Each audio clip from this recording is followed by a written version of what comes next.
இது போன்ற சுவாரஸ்யமான புது புது தகவல்களை தெரிஞ்சுக்க தமிழ் ஜனம் சேனலை உடனே சப்ஸ்கிரைப் பண்ணிக்கோங்க. மற்ற நாடுகள் மீதான ட்ரம்பின் வரி விதிப்பு இந்தியா மற்றும் பிரேசில் ஆகிய இரு நாடுகளையே அதிகம் பாதிப்பை ஏற்படுத்தும் என்று பரவலாக பேசப்படுகிறது.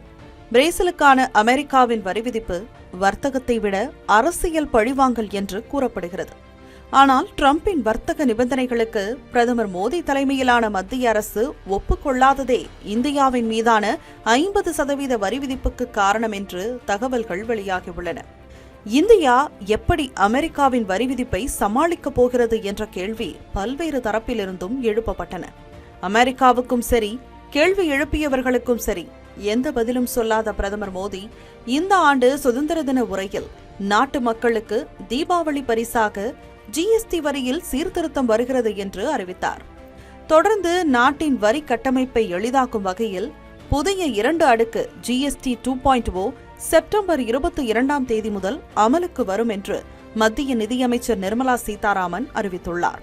தேவையான நேரத்தில் மத்திய அரசு எடுத்த சரியான நடவடிக்கை என்றும் இதனால் கிராமப்புற மற்றும் நடுத்தர குடும்பங்களுக்கு நேரடியாக பயனளிக்கும் என்றும் ஜிஎஸ்டி 2.0வை பொருளாதார வல்லுநர்கள் பாராட்டியுள்ளனர்.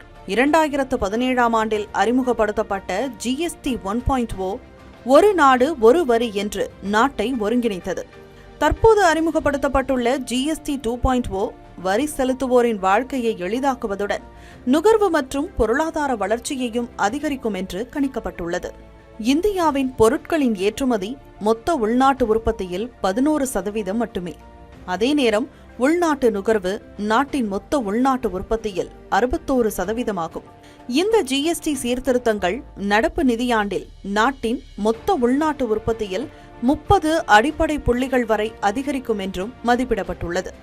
நாட்டின் கிராமப்புற நுகர்வு நகர்ப்புறத்தை விட வேகமாக வளர்ந்துள்ளது. சரியான பருவமழை மற்றும் மேம்பட்ட அறுவடை ஆகியவை இந்தியாவின் கிராமப்புற மக்களின் வாங்கும் சக்தியை அதிகரித்துள்ளன.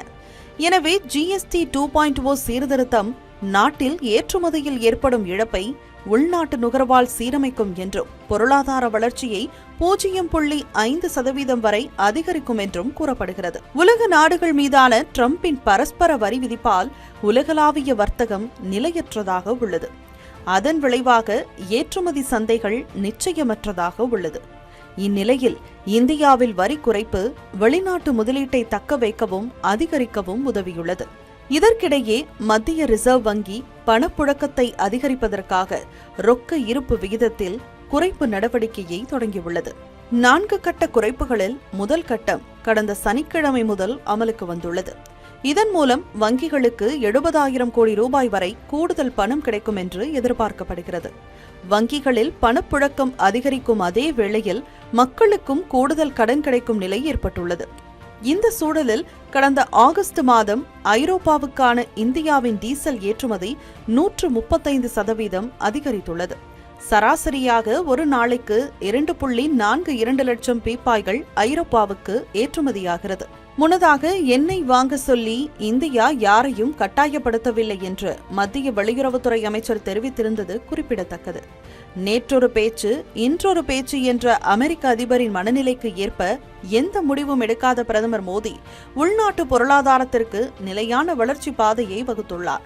விரைவில் ஜிஎஸ்டி 3.0 மேலும் பல சீர்திருத்தங்களை கொண்டுவரும் என்றும் நாட்டின் பொருளாதாரத்தை மேம்படுத்தும் என்றும் மத்திய நிதியமைச்சர் நிர்மலா சீதாராமன் தெரிவித்துள்ளார். ட்ரம்பின் 50% வரியை இந்தியா நெருக்கடியாக பார்க்கவில்லை, விஸ்கித் பாரத குறிக்கோளுக்கான படியாக பார்க்கிறது. அதாவது 2047ஆம் ஆண்டு 100வது இந்திய சுதந்திர நாளில் இந்தியாவை ஒரு வளர்ந்த நாடாக மாற்றும் பிரதமர் மோடியின் தொலைநோக்கு பார்வை உறுதி செய்யப்பட்டுள்ளது.